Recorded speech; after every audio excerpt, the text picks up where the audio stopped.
गिरता ज्यादा कम संभलता, फिर भी न कोई शक ना शुबा, निकलेगा फिर से सूरज जो डूबा। हैरत हो सबको ऐसा जुबा है मेरा जहां।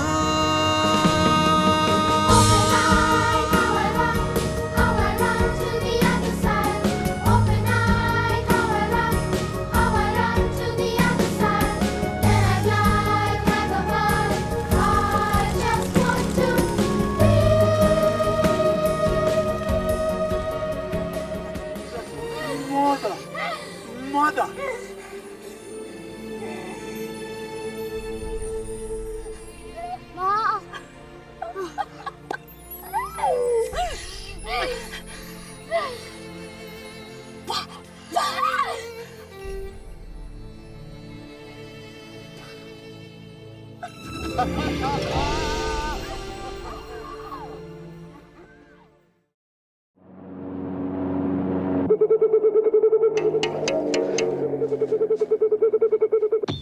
One day, something fell from the sky.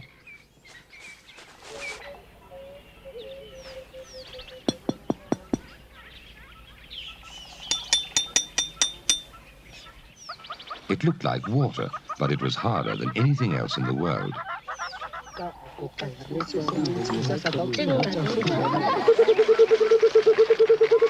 It was also beautifully smooth and ideal for curing snakeskin.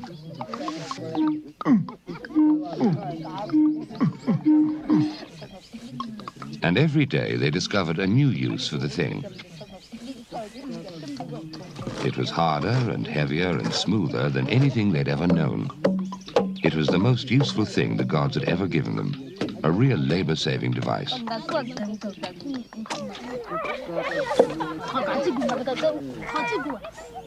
And other new things came: anger, jealousy, hate, and violence.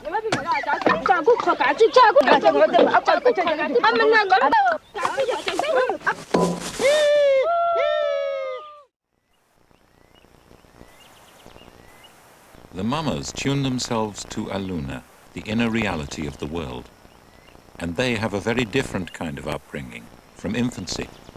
They're selected by divination and taken away. To make a mama like they used to, then you have to take the child as soon as it's born, and from then on you keep it shut away.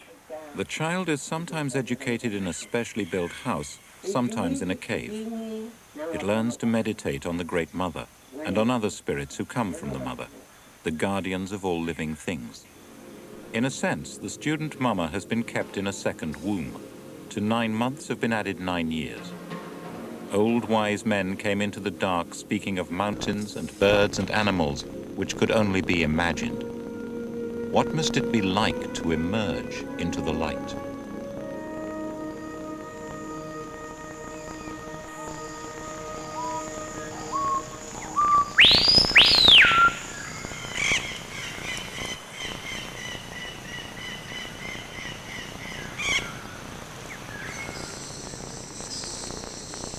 For all his life, the child has known the world only as an idea. His physical senses have been kept alive, but only just. Just enough light to avoid blindness, just enough food to avoid starvation. But no meat, no salt, only lukewarm water to drink. And now, in place of the world he has imagined, he sees the world created by the Great Mother. He could not have imagined the grandeur or the detail.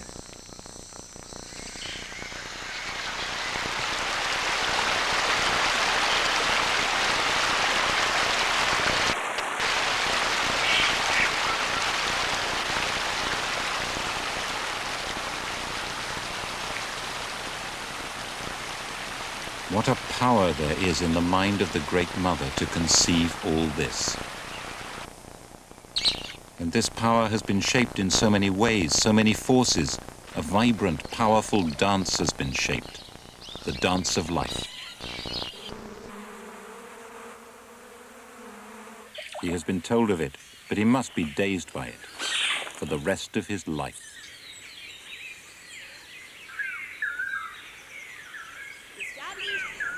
control in northern and central India. Muhammad of Ghori appointed Qutbuddin Aiba, his slave, as his governor, who started an independent rule after the death of his master. Aibak constructed Qutub Minar, which was completed by Iltutmish. बोलो machine का definition बोलो.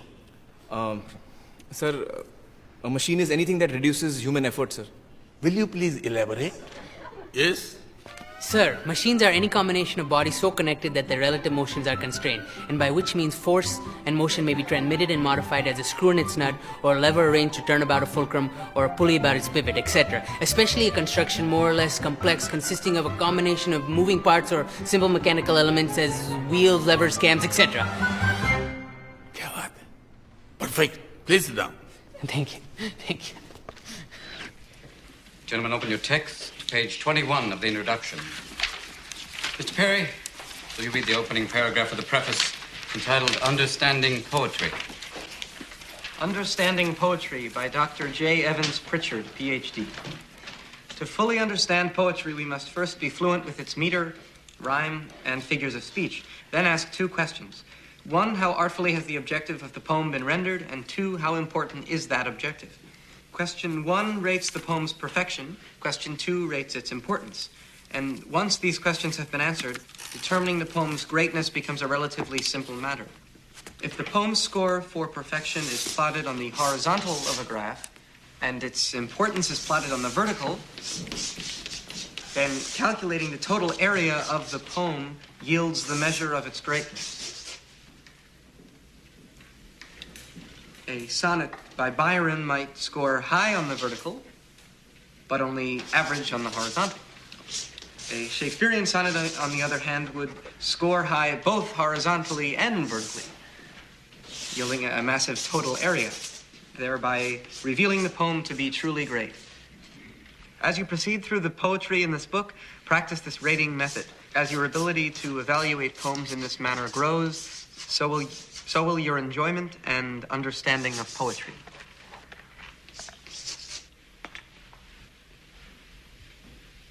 Excrement, excrement, excrement. ওটো ওটো শোন না আমার ওটো ওটো ওটো ওটো উঠে পড় উঠে পড় আরে দৌড় বাবা কি আরে কি করছো নাকি এই যে হ্যাঁ ধ্যাৎ। হ্যাঁ তুমি সরো না কি আশ্চর্য তুমি ওদিকে সরো হ্যাঁ কি যন্ত্রণা রে বাবা বাবা দেখি পড়ো তো বাবা দেখি বিনি পিসি বামি আর দিদি ওই দিকে আছে বলো বলো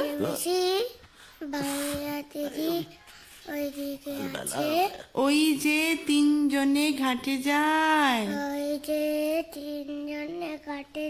রানা রানা ওঠো ঘুম থেকে ওঠো ঘুম থেকে ওঠো আচ্ছা ঠিক আছে এবার বলো তো দেখি বলো তো রানী দিদি ঘরে কেন শুভময় চট্টোপাধ্যায়। শুভময় বাবু, আপনার অভিযোগ শিক্ষার নামে বাচ্চাদের ওপর বইয়ের বোঝা চাপিয়ে দেয়া হচ্ছে, তাদের বিকাশের পথ একেবারে বন্ধ করে দেয়া হচ্ছে। কিন্তু এই বই, নোট বই, এইগুলোর একটা দরকার আছে, এটা তো মানবেন। এত বই কেন? মানুষের মতন মানুষ হওয়ার জন্য এত বই লাগে? টিচাররা তো বলে দিচ্ছেন যে 27 নম্বর পাতার এই প্যারাগ্রাফ থেকে এই প্যারাটা মুখস্থ করো। বাচ্চারা বাড়ি যাচ্ছে, মুখস্থ করছে, কিন্তু শিখছে না কিছুই। আসলে কারোর তো শেখাবার ইচ্ছে নেই।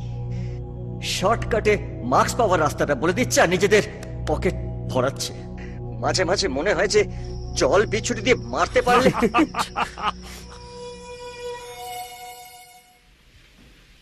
Excrement. That's what I think of Mr. J. Evans Pritchard. We're not laying pipe. We're talking about poetry. How can you describe poetry like American Bandstand? Well, I like Byron. I give him a 42, but I can't dance to it. Now, I want you to rip out that page.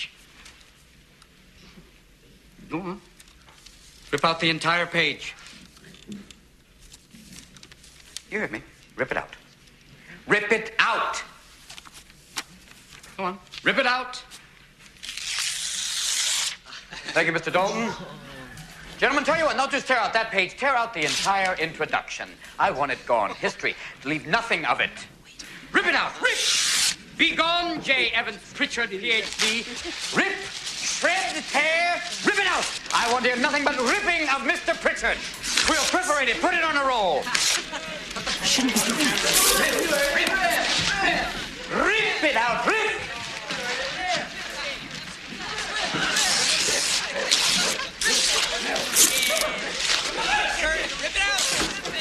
What the hell is going on here?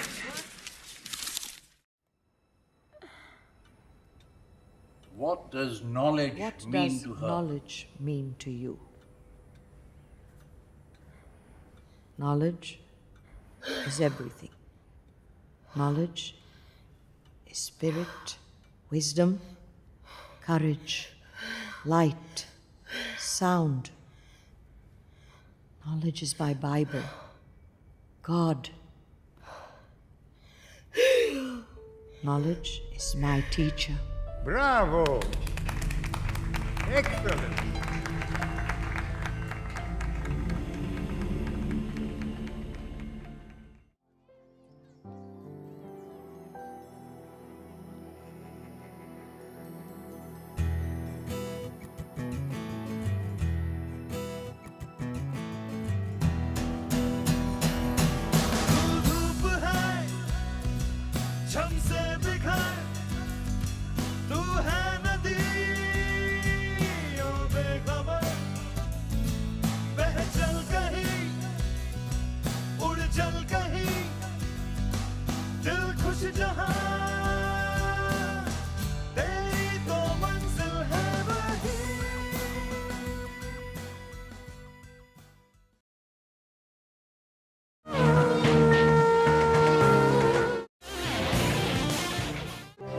তুমি না থাপ্পড় দিয়ে দাঁত ফেলে দেবো বেয়াদব ছেলে কোথাকার। এই চ্যালেঞ্জ মোকাবেলা তোমার প্রস্তুত? এখনো শুনি না। তোরা সবাই প্র্যাকটিস ফেলে এখানে কি করতেছিস? আজকে কয়টি গোল খাবার ইচ্ছা?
স্টুডেন্ট অ্যাফেয়ার্স অফিস স্টুডেন্টদের সাহায্যে সব সময়।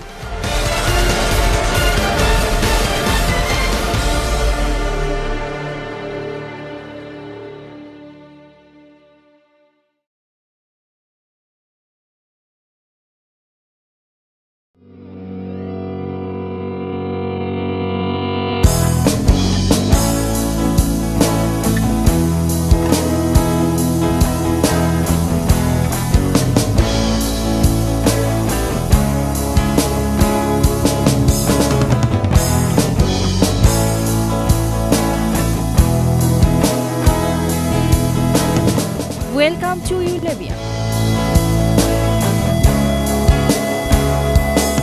Welcome to Radio Campus.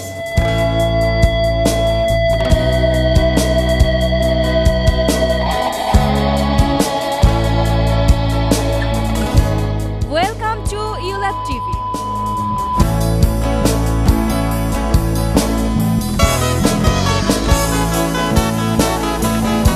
Welcome to CinemaScope. Join the ULAB apprenticeship program and learn to be professional.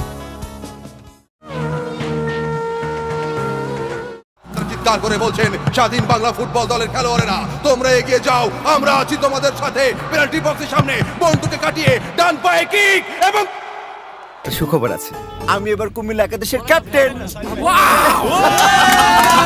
তোমার সুখবর, আর আমি ভাবলাম কি নাকি।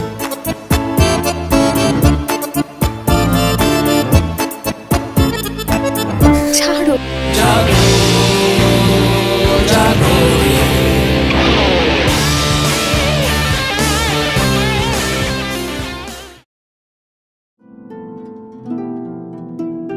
এই রিক্সা যাবেন?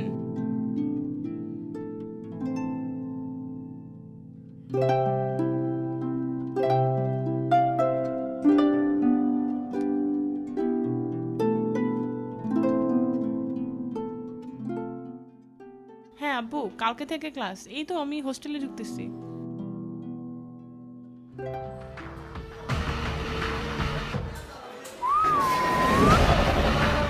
মামা তুই সবুজ জামা পরাটা। চল তো মামা যাই, দেখে আসি। আচ্ছা তুমি কোন সেমিস্টারে আপনি? জি ভাইয়া, ফার্স্ট সেমিস্টার। আচ্ছা তোমার নাম কি? আমার নাম নিধি। আমার নামটা কিন্তু সেক্সি আছে।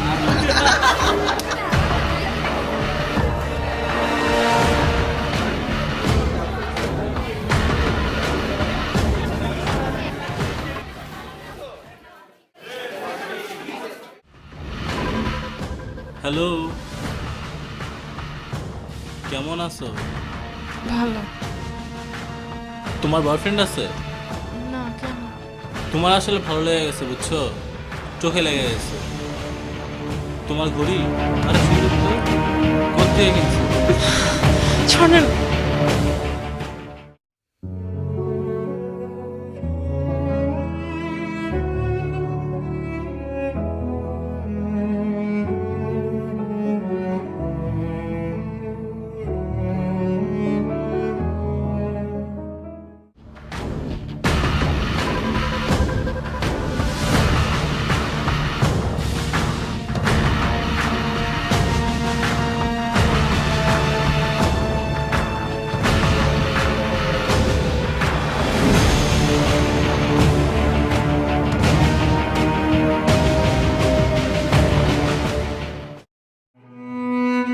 হ্যাঁ ফারিহা বল। কি হয়েছে তোর? ক্লাসে আসিস না কেন? না রে, কিছু না। দেখ, কিছু যে হয়েছে সেটা তোর ভয় শুনেই বুঝতেছি। আমাকে বল, কথা দিচ্ছি কাউকে বলবি না।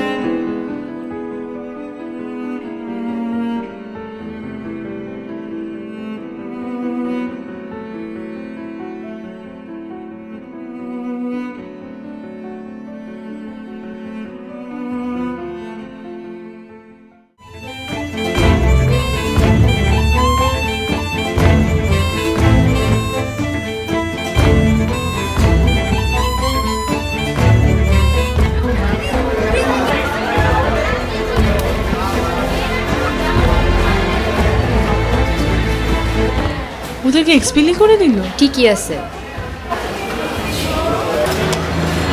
হ্যালো। এক্সামটা খুব ভালো হয়েছে তো? হ্যাঁ 3.9।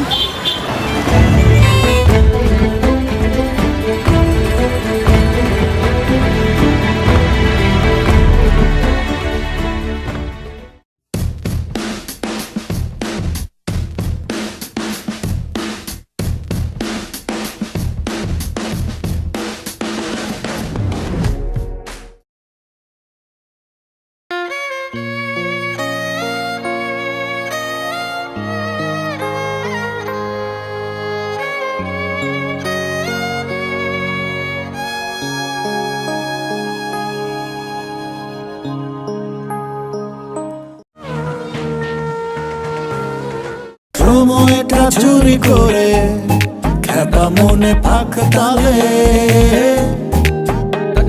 রাত জাগা দিনে ছোটা জীবনের ঘুড়ি ওড়ে।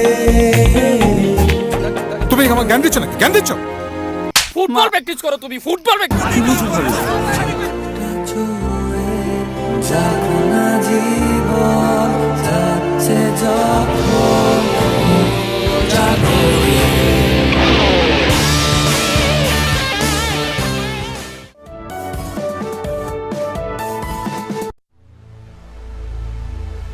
এই 12 তলার উপর থেকে লাফ দিয়ে কি আমি বাঁচবো কি জানি।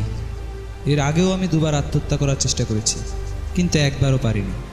প্রথমবার যখন আমার বয়স 12, নতুন হিমু পড়া শুরু করেছি। সব সময় উদাস ভাব, মনে হতো কেউ নেই আমার। বাবা তো অলওয়েজ বকে, মাও মনে হয় আমাকে ভালোবাসে। ভাই বোন সবাই ব্যস্ত, আমার কেউ নেই। মা একদিন প্রচুর মারল, সিদ্ধান্ত নিলাম হিমু হব। বাড়িঘর ছেড়ে চলে যাব বহুদূর। বেরও হলাম, কিন্তু রাস্তায় নেমেই এক বন্ধুর সাথে দেখা। ওর হাতে কয়েকটা কার্ড দেখে চিন্তা করলাম আরেকদিন পালাবো। আজ কার্ড দেখিনি। জীবন চলছিল কল্পনা ওর বন্ধুদের সাথে হাসি আনন্দে, কিন্তু উপরওয়ালা বাদ সাধল। বয়স মাত্র 16, বাবা মারা গেল। ঘরে শুরু হলো অশান্তি, সম্পত্তির ভাগ আর চাচাদের শত্রুতা। মাকে নিয়ে আমরা 5 ভাই বোন অথই সমুদ্রে। এরই মধ্যে এইচএসসি পরীক্ষায় করলাম ফেল, 1 বছর নষ্ট। লজ্জা, ক্ষোভ, দুঃখে ব্রিজের উপর থেকে ঝাঁপ দেওয়ার জন্য উঠলাম, কিন্তু পারলাম না। 2011 ভালো রেজাল্ট নিয়ে পাশ করলাম। ঠিক করলাম কোনো প্রতিষ্ঠান থেকে আর পড়ালেখা করবো না, এই সমাজের কোনো রুলসই আর মানব না। কিন্তু বাসায় কীভাবে বলি, তাই মনের মতো সাবজেক্ট খুঁজতে থাকলাম। খুঁজে পেলাম ইউল্যাব। এবার শুরু হলো আরেক নাটক। এমন কিছু কোর্স শুরু হলো, মাথার স্ক্রুই গেল ঘুরে। World history, psychology, media, conspiracy, এগুলো পড়ে ভরকে গেলাম। দেখলাম আগে যা জানতাম, বিশ্বাস করতাম, এর বাইরেও বিশাল এক পৃথিবী আছে। রিলিজিয়ান, জিওগ্রাফি, সায়েন্স, লজিক, যতই পড়ি ততই মাথা নষ্ট। যেই গডের ভয়ে কাবু থাকতাম, দেখলাম তার অস্তিত্ব নিয়েই চারপাশে হাজারো প্রশ্ন। আবার রাজ্যের ডিপ্রেশন, চিন্তা কুচিন্তা ভর করলো। কেউ নেই আমার, কোনো বন্ধুও নেই যার সাথে শেয়ার করব। সবার নাকি গার্লফ্রেন্ড থাকে, আমাকে কেনই বা কোনো মেয়ে পছন্দ করবে? কেউ বোঝে না, কেউ বুঝবেও না আমার পাগলের পোলা। কি আর করবো বেঁচে থেকে? রূপম, কেই মেয়ে? আচ্ছা, তার আগে আমি আমার গল্প শেষ করি। আসলে আমি আত্মহত্যা করছি না, কারণ নিজের লাইফ আর আমাদের ভার্সিটির স্টুডেন্ট অ্যাফেয়ারের মাধ্যমে এতটুকু বুঝে ফেলেছি, সব কিছু নির্ভর করে ইন্টারপ্রিটেশন আর নিজের দৃষ্টিভঙ্গির উপর। এক ম্যাম আমাকে বুঝিয়েছেন আমার জীবন কিভাবে সুন্দর হবে তা আমার উপরই নির্ভর করে। এখন বলি কে এই মেয়ে? কোনো এক অদ্ভুত কারণে এই মেয়ে আমাকে প্রথম সেমিস্টার থেকে পছন্দ করে বসে আছে, আমার সবচেয়ে ভালো বন্ধু। সেই আমার অনেক ডিপ্রেশনের সময় আমাকে স্টুডেন্টস অ্যাফেয়ার অফিসে নিয়ে যায়। প্ল্যান করেছি ওকে নিয়ে আমি গ্র্যান্ড ক্যানিয়ন ঘুরবো, পাহাড় থেকে ঝাঁপ দেবো, এভারেস্টের নিচে বসে কফি খাবো। যদিও না থাকে দেন কি আর করা, আরেকজনকে নিয়ে যাব। অ্যানি, ভালোবাসা দিবি কিনা বল, নাহলে দিলাম ঝাঁপ। তুই ঝাঁপ দিলে আমার সবাই ডাকছে, আয়। জীবনে কত কিছু করার আছে, দেখার আছে, কত বিশাল রহস্যময় এই পৃথিবী। আত্মহত্যা করলেই তো শেষ, একদিন তো মরবই। আজ মরলে কি লাভ? Who knows what happens next.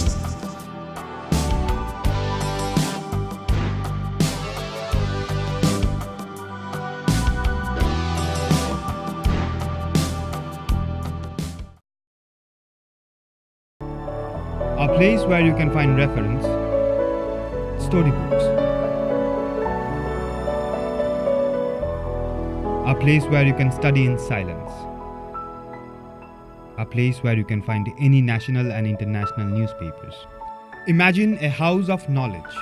Imagine ULAB Library.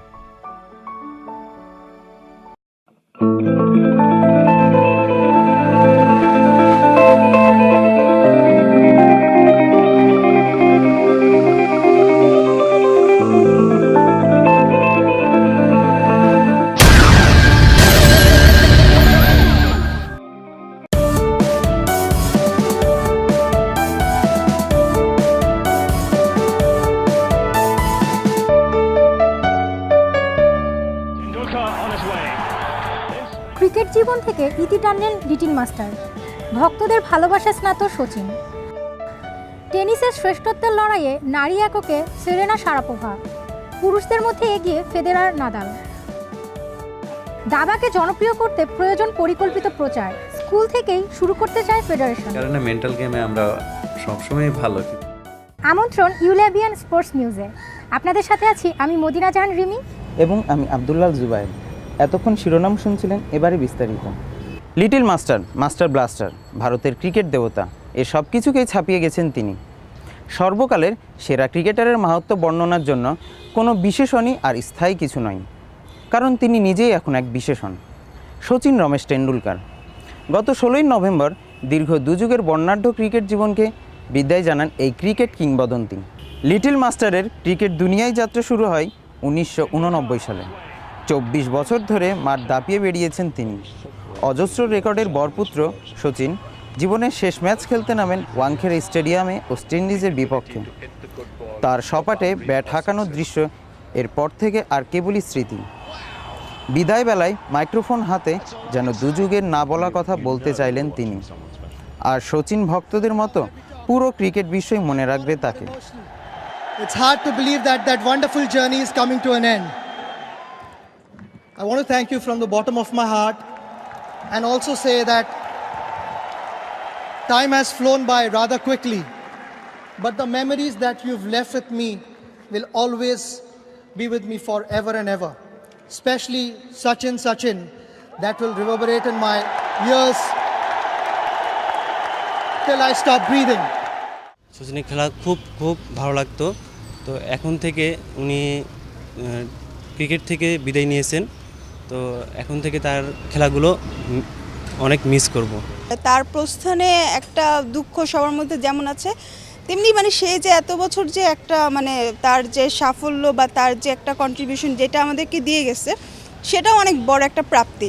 এবারে বাংলাদেশের ক্রিকেট বিশ্বের দরবারে বাংলাদেশকে চিনিয়েছে the gentleman game cricket. Australia, Pakistan, Bharat, নিউজিল্যান্ডের মতো পরাশক্তিকে হারিয়ে ক্রিকেট বিশ্বকে তাক লাগিয়ে দিয়েছে তারুণ্য নির্ভর দলটি। ক্রিকেটে দেশটির ইতিহাস খুব বেশি দিনের নয়, তবুও বাংলার তরুণরা বেশ ভালোভাবেই জানান দিচ্ছে তাদের শক্তিমত্তার। সাকিব, তামিম, মুশফিক, নাসিরদের ব্যাটে বলে গর্জে ওঠে লাল সবুজের বাংলাদেশ। সম্প্রতি ঘরের মাঠে দ্বিতীয়বারের মতো ওয়ানডেতে নিউজিল্যান্ডকে হোয়াইট ওয়াশ করে তারা। ব্যাটসম্যানদের দাপুটে ব্যাটিং এবং বোলারদের নিয়ন্ত্রিত বোলিংয়ে যে কোনো দলই এখন বাংলাদেশকে সমীহ করে, আর এর পেছনে মূল টনিক হিসেবে কাজ করে তারুণ্যের শক্তি। বাংলাদেশ দল আরও ভালো খেলবে, এমনটাই প্রত্যাশা ক্রিকেট অনুরাগীদের। আমি বাংলাদেশের সব প্লেয়ারের খেলা দেখি, তবে সবচেয়ে ভালো লাগে হচ্ছে মুশফিক রহিম। এছাড়া নাসির হোসেন আছে, মুমিনুল হক আছে। আমার সাকিব আল হাসান অ্যান্ড তামিম ইকবালকে বেশি ভালো লাগে, কারণ সাকিব আল হাসান হচ্ছে অলরাউন্ডার, ব্যাটিংয়েও দুর্দান্ত, বোলিংয়েও দুর্দান্ত। বাংলাদেশে যারা ক্রিকেট খেলে বাচ্চা পোলাপানে, তা আমার কাছে খুব ভালোই লাগে।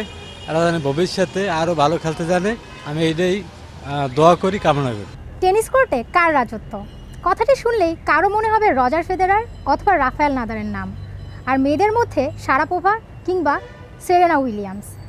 কে হবেন টেনিসের আসল রাজারানী তা হয়তো বছর পেরোতেই জানা যাবে, কিন্তু কারা তাদের নাম ধরে রেখেছেন শীর্ষ অবস্থানে তা জানাচ্ছেন রিফাত পারভিনানি। টেনিস যেন আসলে এক অনিশ্চয়তার খেলা, তাই তো চোট কাটিয়ে আবার কোর্টে ফিরে পুরনো ছন্দে ফিরতে পারবেন কিনা তা নিয়ে নিজেই সংশয়ে ছিলেন নাদাল। কিন্তু ফেব্রুয়ারিতে কোর্টে ফিরেই 14টিতে ফাইনালে উঠেছেন, জিতেছেন 2টি গ্র্যান্ড স্ল্যাম সহ 10টি শিরোপা। সাথে শীর্ষস্থানটি ধরে রেখে তার ভক্তদেরও হতাশ করেননি তিনি। Nadal, I just fan of him. Injury কাটিয়ে আবার শুরু করছে খেলা, খুব ভালো ফর্মে আছে, র্যাঙ্কিংয়ে ফার্স্ট এসছে। জাস্ট ওয়েট করতেছি, আশা করি আমার এক্সপেকটেশন ফুলফিল হবে। ওর ভক্ত হিসেবে এখন আমি যেটা স্যাটিসফাইড যে আসলে সে ইনজুরির পরও সে তার এখন মানে তার র্যাঙ্কিংয়ে ফিরে আসতে পেরেছে, তো এটা নিয়ে আমি অনেক হ্যাপি। অন্যদিকে 13 সংখ্যাটি অনেকের কাছে অপায়া হলেও রজার ফেদারার এটা বিশ্বাস করেন কিনা জানা নেই, কিন্তু বিশ্বাস করতেও পারেন, কারণ ক্যারিয়ারে 2013-র যে বাজে বছর তিনি আর কাটাননি। তাতে কি, নিন্দুকেরা যাই বলুক না কেন, তিনি 203 সপ্তাহ ছিলেন শীর্ষ অবস্থানে, জিতেছেন 17টি গ্র্যান্ড স্লাম। অন্যদিকে ঘাতক নামে পরিচিত চিরপ্রতিদ্বন্দ্বী রাফায়েল নাদাল পিছিয়ে আছেন অনেক, 115 সপ্তাহ ধরে রয়েছেন শীর্ষস্থানে আর নিজের ঘরে তুলেছেন 13টি গ্র্যান্ড স্লাম। এদিকে মেয়েদের টেনিসে শীর্ষ অবস্থানে রয়েছেন 32 বছর বয়সী সেরেনা উইলিয়ামস। গ্র্যান্ড স্লাম জিতেছেন 11টি, তার মধ্যে 2টি জিতেছেন এই বছর। এখন তো সেরেনা উইলিয়ামস টেনিসের নাম্বার 1-এ আছে। আমার কাছে মনে হয় যে ও যদি ওইভাবে পারফরমেন্স ধরে রাখে, আগামী আরও কয়েক বছর ওই নাম্বার 1-এ থাকবে। কিন্তু র্যাঙ্কিংয়ের 4র্থ অবস্থানে থাকা রুশ সেন্সেশন মারিয়া শারাপোভা জিতেছেন 16টি গ্র্যান্ড স্লাম, টানা 21 সপ্তাহ ধরে রেখেছিলেন শীর্ষ অবস্থানটি। তাছাড়াও 2012 সালে অলিম্পিকে সিলভার মেডেল জিতে এগিয়ে আছেন তিনি। মারিয়া শারাপোভা বেস্ট, এখনো পর্যন্ত ওর রেকর্ড ভাঙাটা সেরকমভাবে সম্ভব হয় নাই। সময়টা এখন যার অধীনেই থাক না কেন, বছর ঘুরতেই পাল্টে যেতে পারে বর্তমানের এই ছবি। তবে ভক্তদের কাছে কারো থেকেই কেউ পিছিয়ে নেই, তাদের মনোমন্দিরেই টেনিসের রাজারানীর বসতি। রিফাত পারভিন আনি, ইউলাবিয়ান, ঢাকা। বার্সেলোনা বনাম রিয়াল মাদ্রিদ বিশ্বের কোটি ফুটবল প্রেমীদের কাছে আকর্ষণীয় ও উপভোগের এক ম্যাচ। টান টান উত্তেজনা নিয়ে মাঠে কিংবা টেলিভিশনের পর্দায় হুমড়ি খেয়ে পড়েন ফুটবল ভক্তরা। বার্সা রিয়ালের এই দ্বৈরথের ঐতিহাসিক নাম El Clasico. Spanish El Clasico শব্দটি পৃথিবীর বুকে জনপ্রিয় শব্দগুলোর একটি। 1929 সালে বিশ্বের সবচেয়ে ধনী ও সফল দুটি ফুটবল ক্লাব বার্সেলোনা ও রিয়াল মাদ্রিদের মধ্যে প্রথম এল ক্লাসিকো অনুষ্ঠিত হয়। প্রথম দিককার মতোই এখনও তুঙ্গে রয়েছে এল ক্লাসিকোর জনপ্রিয়তা। দু দলের 225 বার মুখোমুখি লড়াইয়ে এ পর্যন্ত বার্সার জয় 87টিতে, রিয়াল জিতেছে 90 বার, ড্র হয়েছে 48 বার। বার্সার পক্ষে সবচেয়ে বেশি গোলদাতা লিওনেল মেসি, তার গোলের সংখ্যা 223টি, আর রিয়ালের পক্ষে সবচেয়ে বেশি গোল করেন রাহুল গঞ্জালেস, তিনি গোল করেছেন 228টি। পৃথিবীর প্রাচীন খেলাগুলোর মধ্যে দাবা অন্যতম। বুদ্ধিবৃত্তি চর্চায় দাবার তুলনা নেই। দাবাকে জনপ্রিয় করতে স্কুল পর্যায়ে এটি শুরু করার পরিকল্পনার কথা জানালেন দাবা ফেডারেশনের সভাপতি।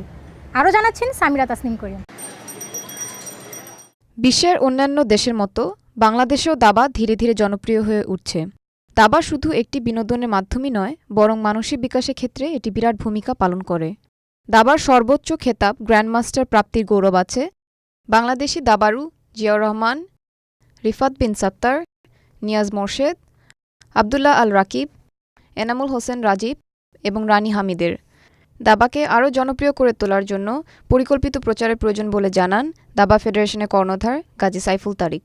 প্রচারটা দরকার, এটা বিজ্ঞাপনের প্রচার হতে পারে বা এমনিতে সবসময় যে মানে ব্রেনের খেলা, যেহেতু এটা মূলত দাবা খেলাটা সারা দুনিয়াতেই এখন চলতেছে স্কুলে অন্তর্ভুক্ত করার জন্য। তো এটার পজিটিভ সাইড যেটা, সেটা হলো যে দাবা যে খেলে সে কিন্তু চিন্তা করে যে আমি এই চালটা দিচ্ছি, এর এগেনস্টে কয়টা চাল আসবে। তো স্কুলে যদি প্রাথমিকভাবে এটাকে ইনক্লুড করা যায়, এটা হলো সবচাইতে ভালো হবে। সেটা ভালো হবে দেশের জন্য, সেটা ভালো হবে হলো খেলার জন্য। দাবা খেলার মাধ্যমে বাস্তব জীবনে বুদ্ধিমত্তার যথার্থ প্রয়োগের কৌশল রপ্ত করা যায়। বুদ্ধিদীপ্ত প্রজন্ম গড়তে দাবা ইতিবাচক ভূমিকা রাখতে পারে। তাই দাবাকে আরও এগিয়ে নিয়ে আসতে পারলে ভবিষ্যৎ প্রজন্ম তাদের সিদ্ধান্ত সঠিকভাবে নিতে পারবে বলে মনে করেন দাবা ফেডারেশনের সভাপতি। যেমন আমরা ট্রেনিং করি, যখন প্রথম সাইকেল চালাই তখন কিন্তু আমরা প্যাডেলে পা দেখি, ব্রেকের কাছে দেখি, বা মোটরসাইকেলে ক্লাসে দেখি, তাকাই। কিন্তু যখন এটা চালানো শিখে যাই তখন কিন্তু আর ওইগুলো দেখা লাগে না, সামনে দেখতেছি, কাজ করতেছি। ঠিক আমার মনে হয় যে দাবাটাকে যদি আমরা আগায় নিয়ে আসতে পারি, এটা আমাদের এই মানে যারা ভবিষ্যৎ কর্ণধার তাদের ভেতরেও এটা চলে আসবে, তারা অবস্থা দেখে ডিসিশন নিতে পারবে। জীবনে গুরুত্বপূর্ণ সিদ্ধান্ত সঠিকভাবে নিতে চাইলে দাবা খেলার কোনো বিকল্প নেই। বাংলাদেশে দাবাকে আরও জনপ্রিয় করে তুলতে প্রয়োজন সরকার এবং সব মহলের পৃষ্ঠপোষকতা। সামিরা তাসনিম করিম, ইউলাবিয়ান, ঢাকা। এই ছিল এখনকার মতো। সঙ্গে থাকার জন্য ধন্যবাদ সবাইকে।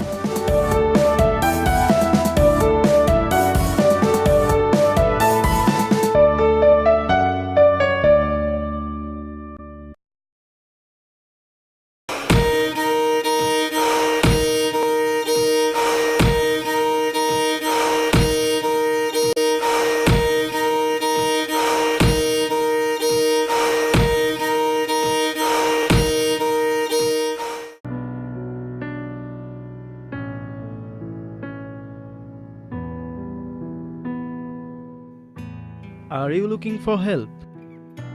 Need someone to talk to? Come here to Student Affairs. We promise to give you best solution. We are here to solve your academic or personal problem. How are you feeling?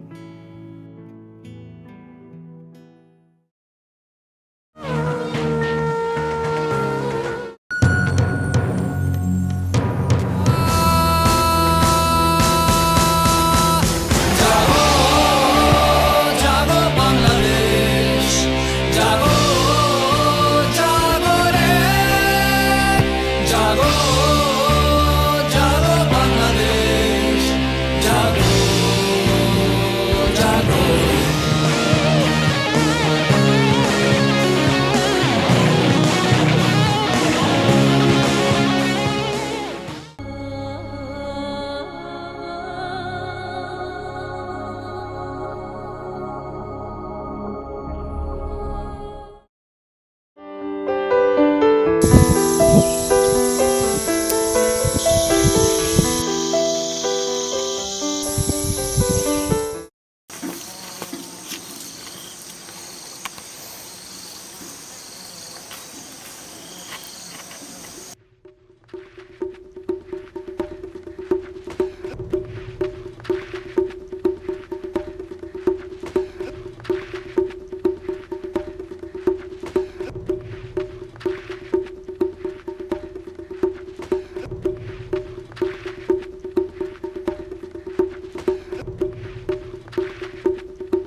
প্রথম দিনেই late. Football খেলতে গেলে যেটা হলো দরকার সেটা হলো কি? স্ট্যামিনা। দম দম। ফুটবল 11 জনের খেলা, প্রত্যেকের লক্ষ্য একটাই, জেতা। গোল গোল। জাগো বাংলাদেশ, জাগো জাগো রে, জাগো জাগো বাংলাদেশ, জাগো জাগো রে। প্র্যাকটিস যদি এমনি হয়, মারা জামু সবটি মরুম। জাগো জাগো রে।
অবসর মানে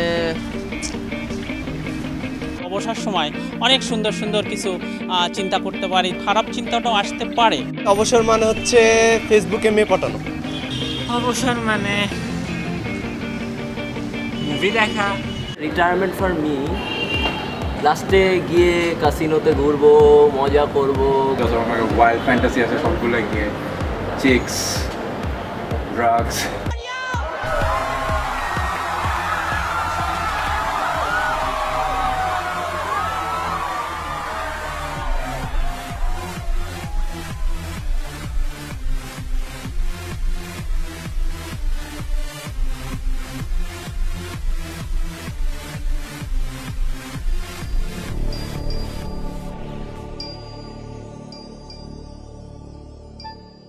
বৃদ্ধ বয়সে অবসর মানে হচ্ছে অপেক্ষা করা মৃত্যুর জন্য। মানুষের মৃত্যু তো একদিন না একদিন আসবেই। Retirement is a word dead for me. Retirement is dead for me. অবসর মানে অন কাইন্ড অফ মৃত্যু। অবসর মানে মৃত্যু। মৃত্যুরা যাতে ইমানের সাথে হয়, যে সৃষ্টিকর্তা আমাদের সৃষ্টি করছে তার নাম জপতে জপতে, তার গুণগান গাইতে গাইতে যেন আমি মৃত্যু মুখে পতিত হই। আর আমাদের দেশে রিটায়ারমেন্টে মনে করা হয় যে সব ছেড়ে দেওয়া, বসে বসে ধর্মের যা যা আছে প্রার্থনা করা, তসবিহ পড়া, হোয়াট এভার যার যেটা ফর সেভাবে করা, এটা ধরে নেওয়া হয়। লব্বাইক আল্লাহুম্মা লব্বাইক লব্বাইক লা শারীকা লাক লব্বাইক ইন্নাল হামদা ওয়ান নি'মাতা লাক ওয়াল মুলক লা শারীকা লাক। নট লাইক আল বি হাজি আর পাঞ্জাবি পরে বসে থাকবো এরকম কোনো কিছু। কিন্তু এখন দেখি যে না, অবসর বলে দুনিয়ায় কিছু নাই।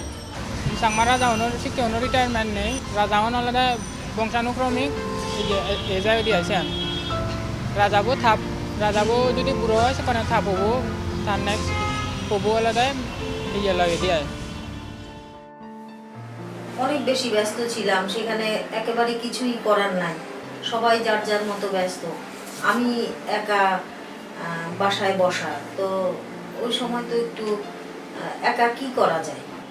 অবসর টাইমটা এত বেশি আর এত ব্যস্ততার মধ্য থেকে একেবারে বসা, মনে হইতো যে আমারও একটা চাকরি থাকলে ভালো হতো। এত লম্বা সময় আসলে কাটতে চায় না। গেছে ভালোই হয়েছে, এবং আর কোনো জবে অন্ততপক্ষে এই সমস্ত রিস্কি জবে আর যেতে ইচ্ছা করে না। প্রথম একটু খারাপ লাগছে, তখন ভেবেছি যে অবসর বলে তখন দেখা যাবে। রিটায়ারমেন্টের পরে তখন কি হয়, ফিনান্সিয়াল নিডটা অনেক বেশি, তেমন কিন্তু সো কন্ট্রিবিউটরি কাজ সাথে ক্রিয়েটিভ, এই দুটোর মিলে একটা কিন্তু খুব দারুণ একটা কিছু হতে পারে।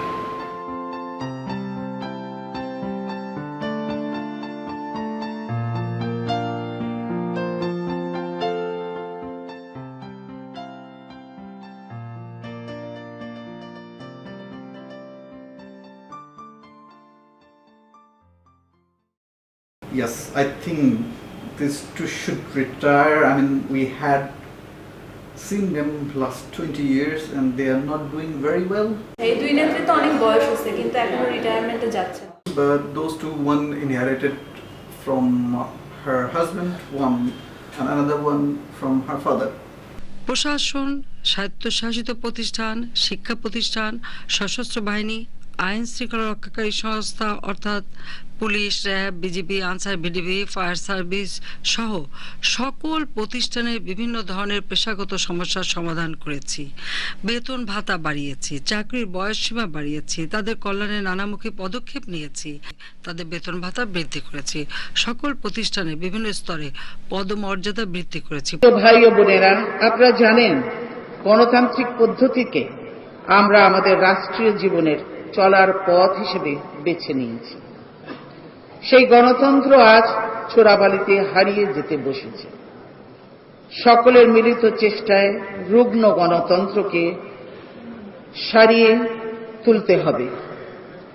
শান্তিপূর্ণ ও নিয়মতান্ত্রিক পন্থায় ক্ষমতা হস্তান্তরের পথ উন্মুক্ত করতে হবে। আগে রিটায়ারমেন্টে যাক, তারপর আমরা নিউ জেনারেশন ভাববো আসলে কি করা দরকার বা কি করতে পারি। Ideally, I want something new. I want someone new, a bit younger generation who will have their own voice and own ideas, not listening to the others, come to power and run the country, and that's it.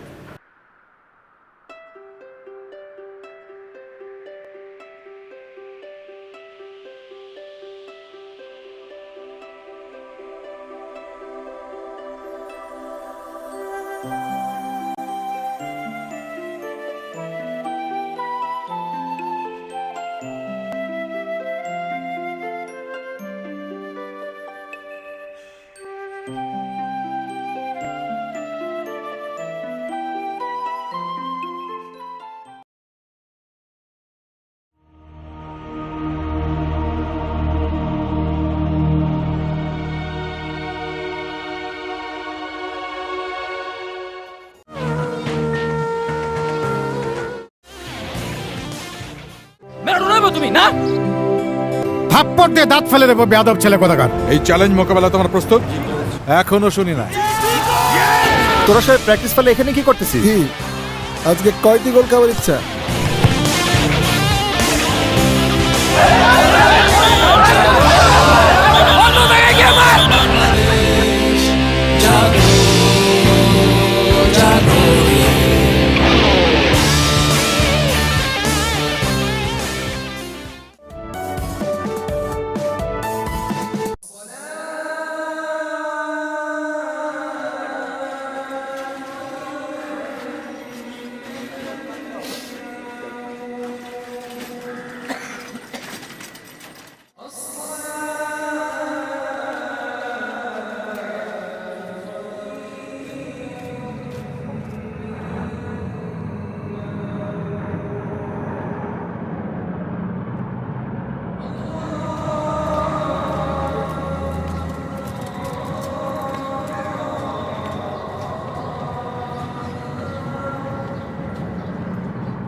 The junk we create every day are cleaned by workers from a certain profession, whose working day have started long before we have started ours.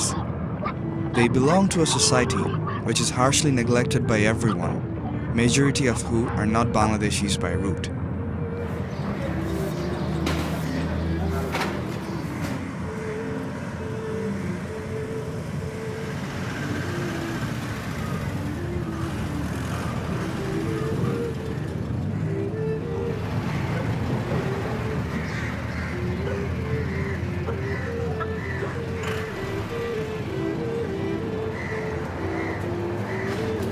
Dalits are traditional sweepers who are originally the descendants of immigrants from Kanpur, Nagpur and Andhra Pradesh in India, brought here by the British in the 1830s. About 3 to 5 million sweepers belong to the Dalit community across the country, and 500,000 live in the capital. Only 5 to 6,000 of them are employed by the Dhaka City Corporation. The rest are employed by other government and non-government agencies. Passing inhuman and substandard lives amid unbearable pains, enormous sufferings, serious accommodation problems, and deep uncertainty, the sweepers live in 18 Dalit and sweeper colonies in Dhaka. The largest of these colonies are in Gonoktuli, Dayaganj, Dhalpur, Shutrapur, Agargaon, and the Gaptuli embankment.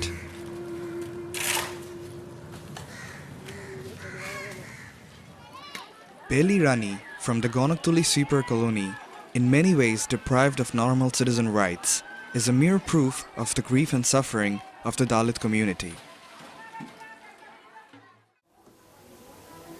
আমার নাম বেলি রানী, আমি Dhaka city চাকরি করি। আমি যখন আসি উনি একলাই চাকরি করে, যখন বিয়ে করে নিয়ে আসি, যখন আমার বাচ্চা কাচ্চা হয় চাকরিতে আমার চলে না, কোনো রকমেই চলে না। বিভিন্ন এনজিওতে কাজ করতাম, এমনি স্বেচ্ছাসেবিকার মতনই আমি কাজ টাজ করতাম। তারপরে দেখি না ওতে তো আমার পেট চলবে না, বাচ্চাদের স্কুলে দিয়েছি, এখন প্রাইভেট পড়াইতে হবে, স্কুলে বেতন দিতে হয়। তখন আমি বাধ্য হয়ে আমি এই চাকরিতে জয়েন করি। আমার চাকরির বয়স 13 বছর। সকালে উঠতে হয় অনেক রাত্রে, রাত 3টা-4টা বাজে উঠে আমরা চাকরি নিতে চলে যাই। ওখানে গিয়ে কাজ সেরে তারপরে বাসায় আসতে হয়। এসে দেখি বাচ্চা কাঁদতেছে, এদিকে ঘরে কাজ করে রয়েছে, এগুলো আবার সব কিছু করতে হয়, বাচ্চারা যত্ন নিতে হয়। তারপরে নিজের সংসারের কাজ সব সম্পূর্ণ শেষ করে বাজার করতে হয়, বাচ্চারা স্কুলে দিয়ে আসতে হয়, বড় বাচ্চারা ছোট বাচ্চারা নিতে হয়, অনেক কষ্ট হয় আর কি আমাদের। তারপর এটা তো কাজের কথা। তারপর সকালে কাজ যখন শেষ করে বাসায় আসি, তখন এই ছোট্ট একটা ঘর, বাচ্চারা যখন লেখাপড়া করতে বসে তখন বাচ্চারা ভালো একটা পরিবেশ পায় না। ইচ্ছা আছে ভালো লেখাপড়া করবো বাচ্চাদের, কিন্তু ভালো একটা পরিবেশ নেই। 8 ফিট বা 10 ফিট ঘরে আমরা প্রবেশ করি, একই এতটুকু ঘরে 4টা-5টা ফ্যামিলি আমরা থাকি, ছেলের বউ, মেয়ে, জামাই, নিজেরা। এতে আমাদের অনেক কষ্ট হয়ে যায়, ভালো একটা জায়গা দিতে পারি না। বাচ্চাদের লেখাপড়া করাতে তো ভালো একটা জায়গা লাগে, সেই জায়গাটাও আমরা দিতে পারি না। ওইখান থেকে যদিও আমরা কষ্ট করে বাচ্চাদের শিক্ষিত করি, লেখাপড়া শিখাই, তো আমরা সেই আমাদের এই ঝাড়ুদার বলে, আমরা জাত সুইপার বলে আমাদেরকে তুচ্ছ করে দেখা হয়। ভালো জায়গায় যদি চাকরির জন্য অ্যাপ্লিকেশন করে, সেই চাকরিটা আর পায় না, বাচ্চাদের জীবন এমনিতেই নষ্ট হয়ে যায়। শিক্ষিত হলে তো আর ঝাড়ু দিতে পারবে না, তোরা না পারে ঝাড়ু দিতে, না পারে সুন্দর একটা পরিবেশে চাকরি নিতে, ওদের জীবনটা ধুকে ধুকে এইভাবেই নষ্ট হয়ে যায়, ছাত্র জীবনটাই নষ্ট হয়ে যায়। আমাদের এইভাবে করে আমাদের জীবনযাপন চলছে। তারপরে এই ঘরে যে আমরা থাকি, সরকার একটা যে চিড়িয়াখানা, ওইখানে যে পশু পাখি রাখে, ওদেরকেও একটা করে রুম দেওয়া হয়।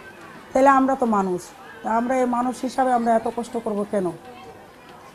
তাই আমাদের সরকারের কাছে দাবি, এখন যে পুরাতন বিল্ডিং, নতুন বিল্ডিং যে এখন সরকার ঘোষণা করে আমাদের এলাকায় যে দেওয়া হয়েছে, ওই আবার একই পরিবেশে আমাদের ওই ঘরটা বানাইতেছে, একই নিয়মে একটা করে রুম দিচ্ছে। ওটার মধ্যে আমাদের অনেক কষ্ট হয়।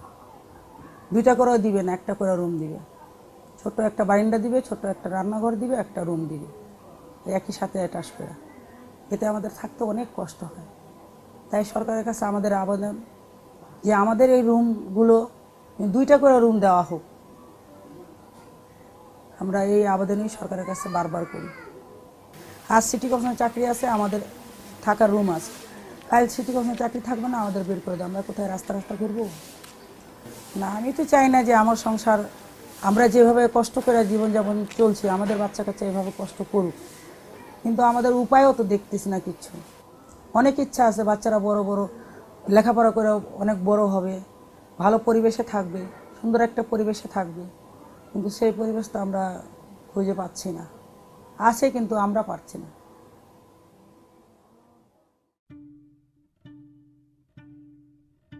Despite having the burdens of uncertainty, of job, and shelter on their weakened shoulders, these socially neglected people keep cleaning our junk every day.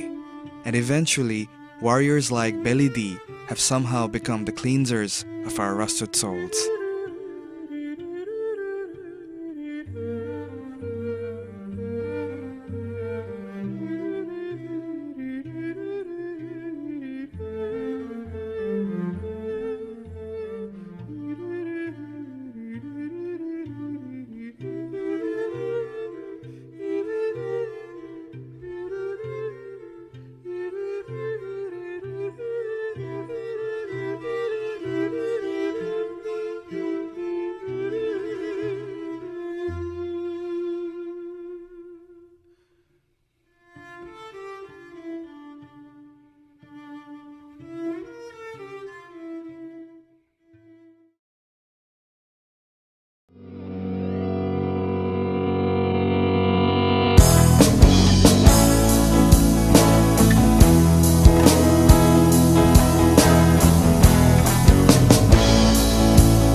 Welcome to Ulevia.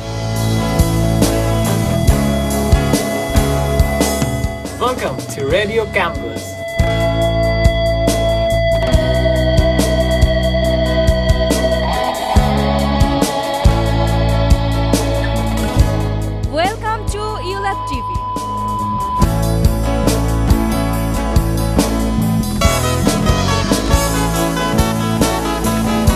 Welcome to CinemaScope. Join the ULAB apprenticeship program and learn to be professional.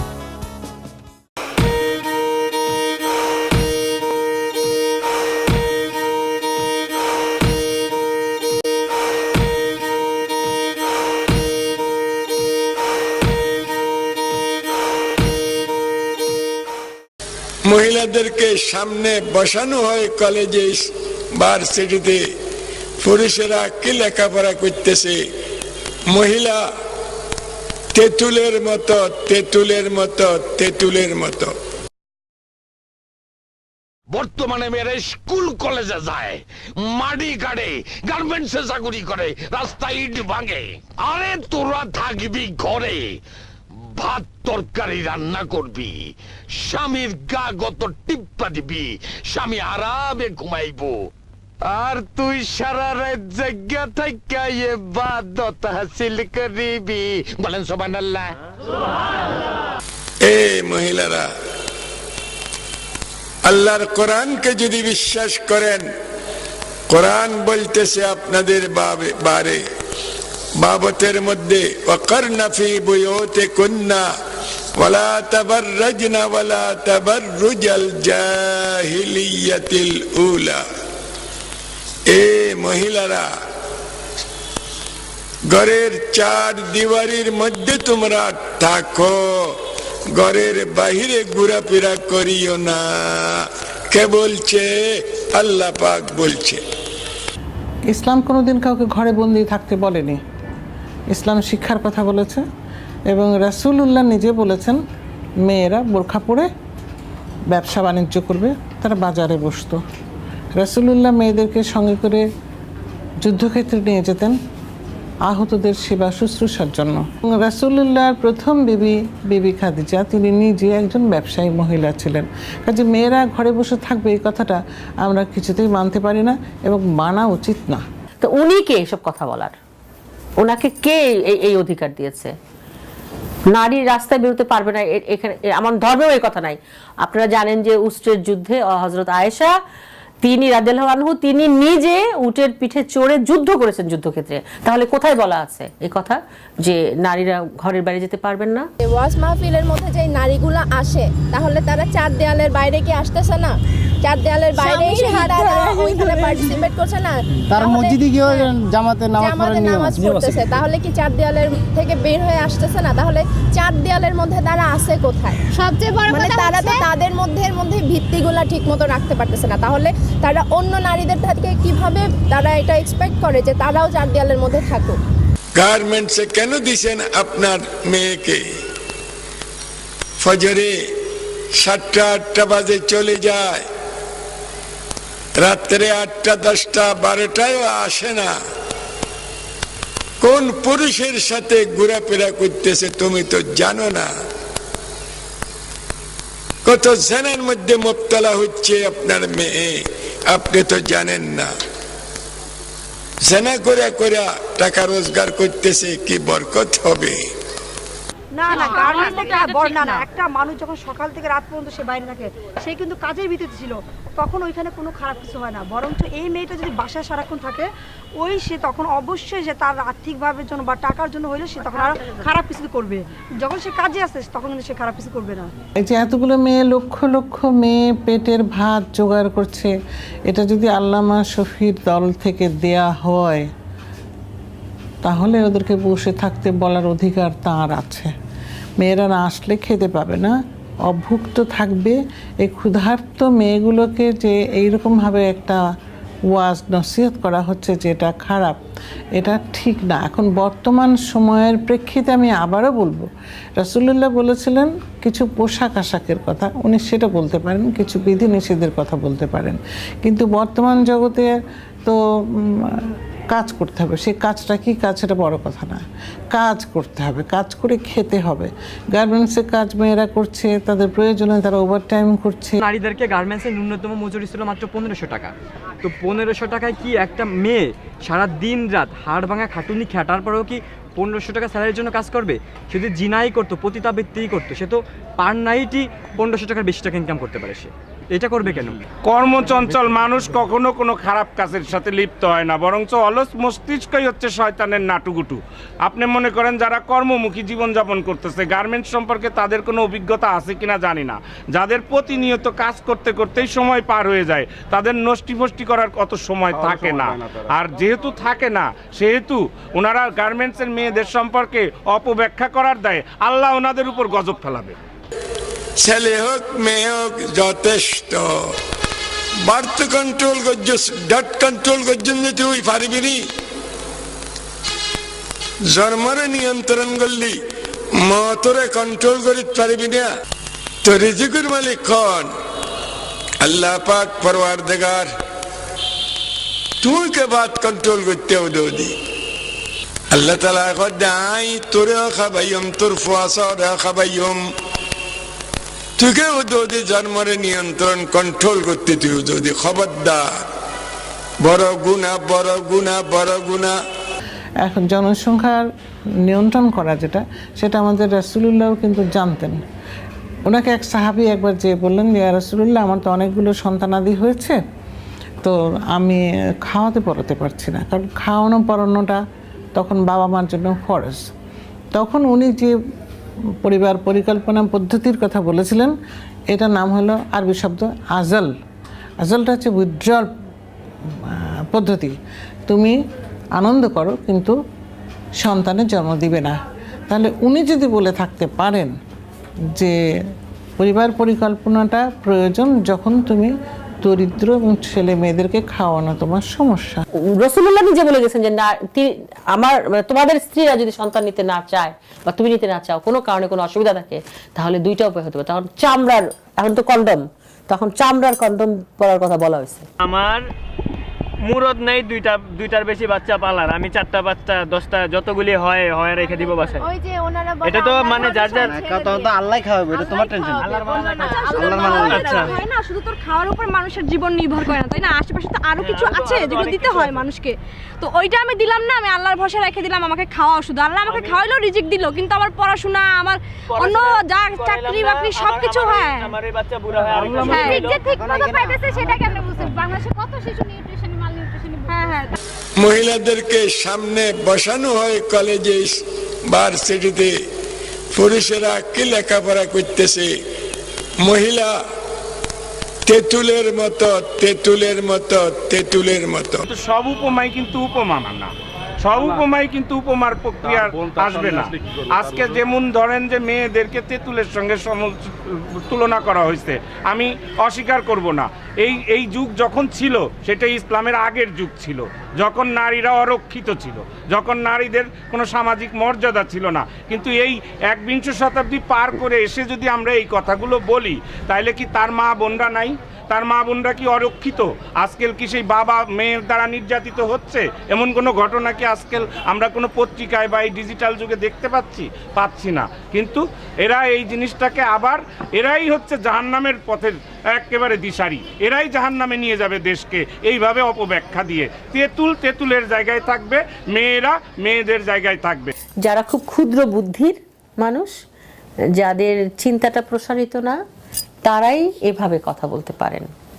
এটা খুবই মানে অশ্লীল তো বটেই, অভব্য কথাবার্তা, যেটা সাধারণ মানুষের পক্ষে শুনতেও মানে একটা মানুষ দ্বিধাবোধ করবে বা তার ভালো লাগবে না শুনতে। সেই কথাগুলো উনি অবলীলাক্রমে বলে গেছেন। একটি মেয়ে কেন, একটা ছেলে তাহলে তেঁতুলের মতো একটা মেয়ের কাছে, তাই না আসলে? এবং সেটা তো নারী এবং পুরুষের যে স্বাভাবিক সম্পর্ক হয় তার মধ্যে হয়তো এই বিষয়টা আসতে পারে, কিন্তু সেটা উনি প্রকাশ্যে জনসমক্ষে যেভাবে বলেছেন, সেটা খুবই খুবই স্থূল। ফতোয়া দিচ্ছেন, ধর্মের কথা বলছেন, কিন্তু ওনার জিভে এখনো জল আসছে। তাহলে এই ধর্মকথা তার মুখে মানায়? এটা তো মানায় না। এই যে কথাগুলো বলেছেন, এই কথা সূত্র ধরে আমি আবারও বলবো যে ধর্ম চর্চাটা খুব শুদ্ধ সাত্ত্বিক মনের ব্যাপার, এবং সেটা হলো জ্ঞানের ব্যাপার। জ্ঞান থাকলে অনেক কথা মানুষ আপনিই বলবে না, জ্ঞান থাকলে মানুষ অশ্লীল কথা বলবে না। আল্লামা শফির জিবাই যদি থুতু আসেই, এটা আল্লামা শফির প্রবলেম, ওর প্রবলেম হইতে পারে, তার প্রবলেম হইতে পারে।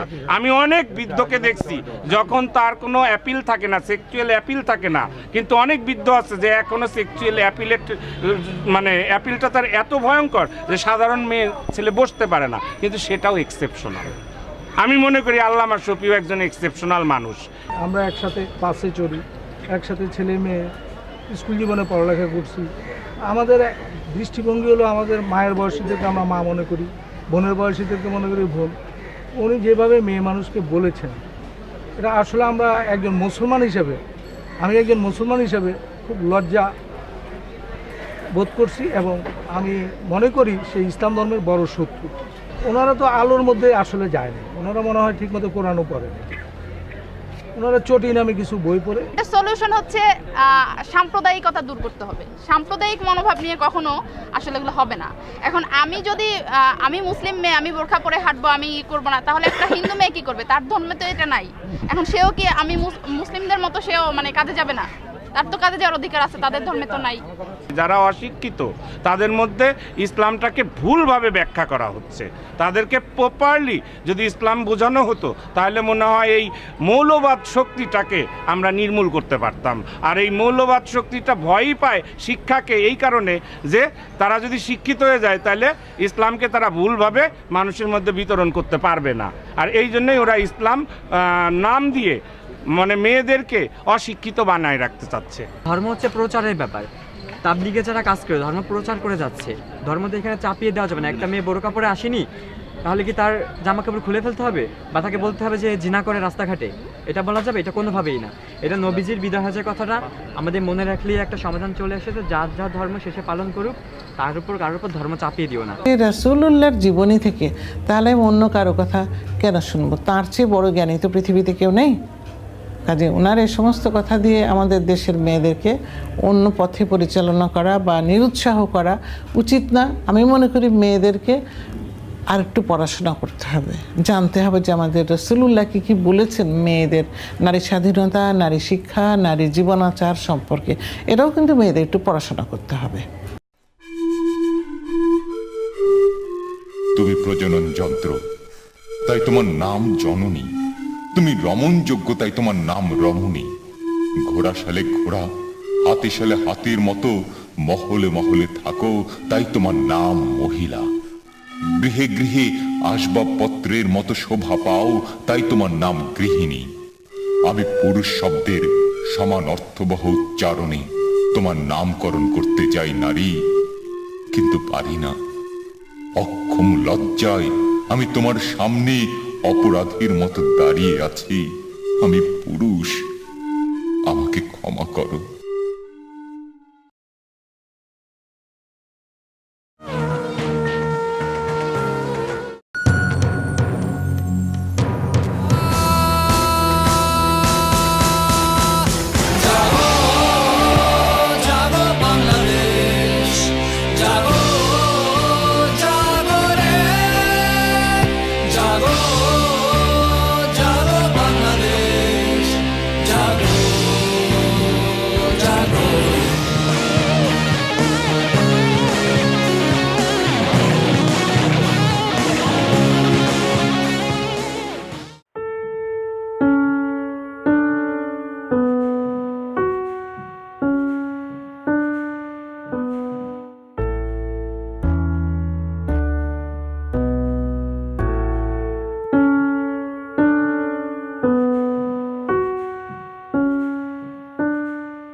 অনেকদিন পর দেখা হলো ওর সাথে। প্রতিদিন তো ওর অফিস আমার ভার্সিটি, আর শুক্রবার তো দুজনেই ক্লান্ত। এভাবে কি হয়? দেখেন আজকে হরতাল দিলে এই যে দুজনে ঘুরতে বের হলাম, দুপুরে একসাথে খাওয়া দাওয়া করবো। দেখেন ছেলে কিরকম শুকিয়ে গেছে। আমি আর কি বলবো, হরতাল তো ভালোই। হরতাল হলে দুজন ঘুরে বেড়ানো যায়, খাওয়া যায়, এই তো অনেক মজা। হরতাল দিলে ভালোই হয়, সপ্তাহে অ্যাটলিস্ট একদিন দেখা করা যায়।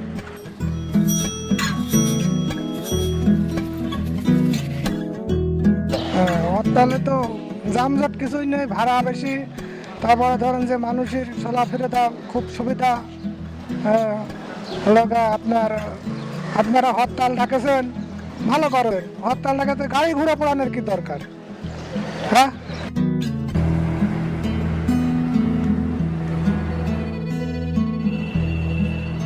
হরতাল তো ভালোই লাগে। মনে করেন সকালবেলা সকালবেলা খুব সকালে সাইকেল নিয়ে বের হই, চলে যাই, সারাদিন সাইকেল চালাই। তারপর দুপুরবেলা ধরেন চলে যাই হলো গিয়া পুরান ঢাকা, হয়তো নান্নার বিরিয়ানি খেলাম বা হাজির বিরিয়ানি খেলাম। তারপর সারাদিন সাইকেল চালাই, একটানে চলে যাই সাভার, কখনো আরও দূরে। আর ধরেন হলো গিয়ে হরতালের ভিতর আসলে খুবই ভালো লাগে, এই জন্য যে রাস্তায় জ্যাম থাকে না, আটকানোর মতো কেউ থাকে না, আসলে খুবই ভালো লাগে হরতাল।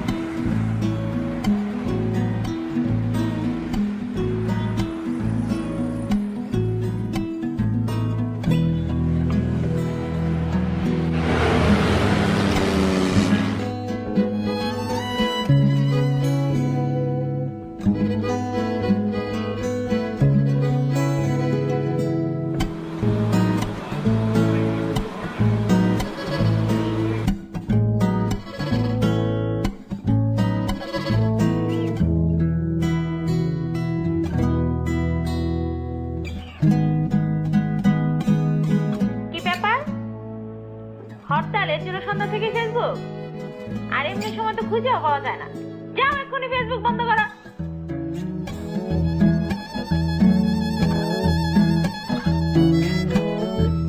হরতালও করেন যায়?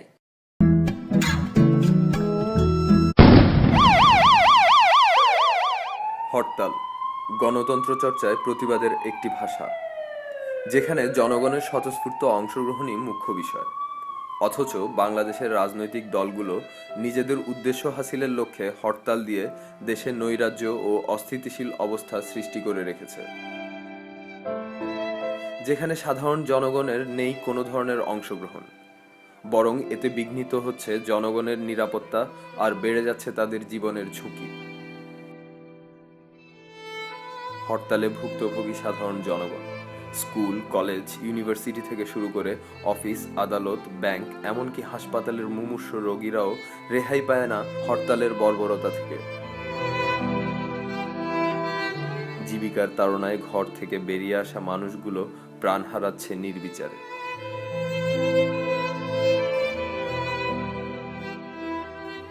আইন ও সালিশ কেন্দ্রের তথ্য অনুযায়ী 1999 থেকে 2013 সাল পর্যন্ত 15 বছরে রাজনৈতিক সহিংসতায় মৃতের সংখ্যা 2234 জন। গণমাধ্যমে প্রকাশিত প্রতিবেদন অনুযায়ী রাজনৈতিক সহিংসতা ও হরতালে বিগত 22 বছরে প্রাণহানির পরিমাণ 2519 জন।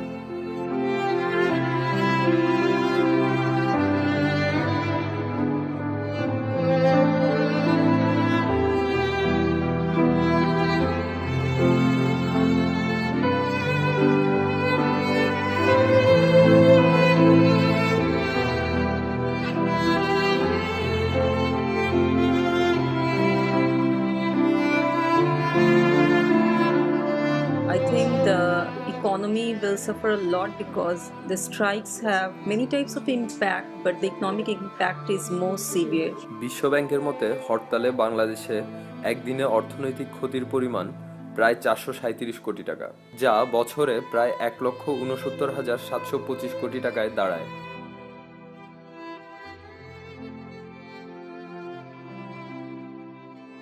If you think about Bangladesh, there are many categories of people live in terms of the income. But if we think about the worst side of that, the lower income group people are most suffered. Because see, we or the middle class people, at least they can arrange something for themselves. But if the hartal goes for more than one day, So that is worse for them, especially those who earn every day. So if they can't earn on that same day, how their family will survive? রিক্সা চালাবার জন্য হরতালের কারণে income নেই, বাড়াইছি মনে করেন যে 800টার সময় এবং 300 টাকা কামাইতে জন্য বাসায় যাই কি মাছ ফল খাওয়াই দিদি। হরতাল না থাকতে যা ভরা হচ্ছিল সে ভরা তো এখন নাই, আর এখন লোকজন বাড়ায় না, লোকজন নাই, রিক্সার ভাড়া কম। কাঁচা বাজারে গেলে যেটা ইনকাম করতে অনেক খরচা বেশি, অনেক খরচা বেশি। দেখা যায় 200 টাকা বা 500 টাকা ইনকাম করলে 700-800 টাকা খরচা হয়ে যায়। Many garment factories or the other factories which are existing in Bangladesh, they suffer a lot, because if you feel insecurity in going to the workplace, how will you work? And if you don't work means each day how many work hours we are losing. That means each day how much income we are losing, and overall economy is losing in terms of the total GDP or the national income of the country.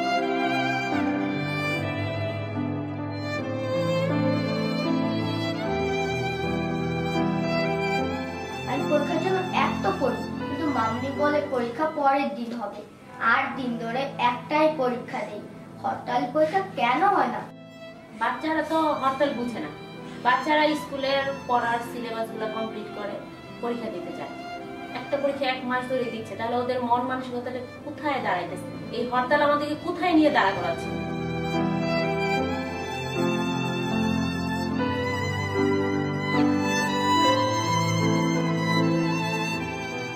আমরা চাই না সবকিছু নষ্টদের অধিকারে যায়। নষ্টদের দানব মুঠো ভেঙে বেরিয়ে আসুক মানবিক সব সংঘ, পরিষদ, সমাজ, সভ্যতা। শহর, বন্দর, ধানক্ষেত, পাখির পালক, চাষার স্বপ্ন আমরা চাই না নষ্টদের অধিকারে যাক। দিকে দিকে রাষ্ট্র আর রাষ্ট্রযন্ত্র বেরিয়ে আসুক নষ্টদের অধিকার থেকে, গড়ে উঠুক সাম্যের পৃথিবী।